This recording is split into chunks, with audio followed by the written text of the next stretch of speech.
Hey guys, so currently Snuggles and I are in northern Arizona, southern Utah, like right on the state line. And just about every other day I've been coming up here to this place called Water Canyon, doing a bunch of hiking and playing with a bunch of new camera equipment, because as you guys might know, next year I'm going to be shooting a full-length documentary about the Arizona Trail. So today I figured I would try something a little bit different, and instead of my typical Thursday sit down in front of the camera, do a gear review, give advice video, I figured I would bring you guys along on my hike and show you some of the test footage that I've been playing with, so that way you guys get to come along with me on a hike and I get an excuse to play with new camera equipment and put it out there for you guys to see. So if you like this style of a video, you want to see more of these kind of like short films, I guess, leave me something down below and let me know what your thoughts are. Or if you'd rather just see me talk about gear and give advice, I guess leave that down below too. But until then, enjoy the hike.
I almost forgot.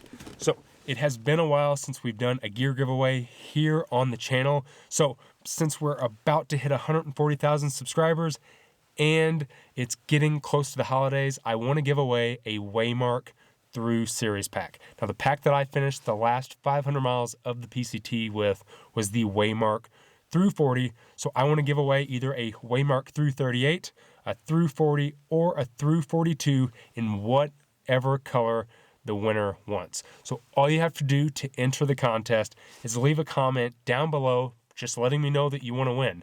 Next week, I will use a random comment picker to pick one lucky winner. I'll announce it over on the community tab, and if you're not getting notifications for the community tab, all you got to do is go up next to the subscribe button, click the little notification bell, and then you'll know if you're the one lucky winner. All right, guys, so good luck in the contest. Let me know if you dug this video, and thanks for watching.